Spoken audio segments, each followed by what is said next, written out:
ফেব্রুয়ারিতে নির্বাচন হবে না। যদি ফেব্রুয়ারিতে নির্বাচন হয়, আমার যে ভাইরা শহীদ হয়েছিল, রক্ত দিয়েছিল সংস্কারের জন্য, একটি নতুন সংবিধানের জন্য, তাহলে কবরে গিয়ে তার লাশটা ফেরত দিতে হবে এই সরকারকে। আমার যে ভাইয়ের হাতটা চলে গিয়েছিল, যদি সংস্কার কাজ শেষ না করে নির্বাচন হয়, তাহলে এই সরকারকে আমার ভাইয়ের হাতটা ফিরিয়ে দিতে হবে।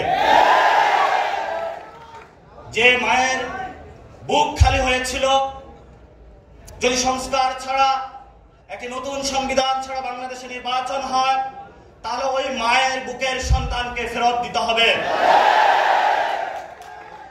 অনেক বাচ্চাকে দেখেছি এখনো বুকের দুধ পান করে, কিন্তু বাবা শহীদ হয়েছে। তাদের সাথে যখন কথা বলেছি, তাদের মুখের ভাষা পাইনি, শুধু চোখের ভাষা পেয়েছি। চোখের ভাষাটা ছিল অশ্রু। যে অশ্রুতে তারা বলেছিল, আমার বাচ্চা রয়ে গিয়েছে, আমার স্বামী চলে গিয়েছে, আমি বাংলাদেশ থেকে কিছু চাই না, কিন্তু আমি একটি সুন্দর ভবিষ্যতে বাংলাদেশ দেখতে চাই, যেখানে আমার এই বুকের যে সন্তান আছে, আর সন্তানকে কেউ খুন করবে না। কিন্তু বাংলাদেশে আমরা দেখতে পাচ্ছি একই সংস্কৃতির ডামাডোলে, একই ফ্যাসিবাদী সংবিধানে, একই সিস্টেমের মধ্য দিয়ে আমরা নির্বাচনে যাচ্ছি। তাহলে এতগুলো মানুষ শহীদ হওয়ার প্রয়োজন কি ছিল? এতগুলো মানুষ আহত হওয়ার প্রয়োজন কি ছিল? আপনারা দেখেছেন, এখানে অনেক মিডিয়া ভাই রয়েছেন।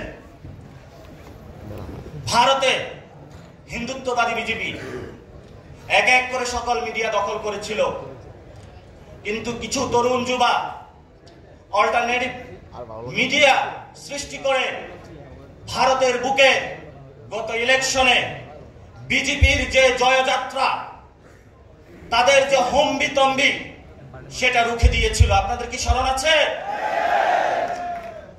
আপনাদেরকে সেই ভূমিকায় নামতে হবে। বর্তমানে গণ অভ্যুত্থানে যারা নেতৃবৃন্দ রয়েছেন, 1 লাখ টাকা, 5 লাখ টাকা বিভিন্নভাবে এমন ভাবে ক্যারেক্টারাইজেশন করা হচ্ছে, মনে হচ্ছে বাংলাদেশের সবচেয়ে বড় তারা ক্রিমিনাল। এসব ফাইজলামি বন্ধ করতে হবে।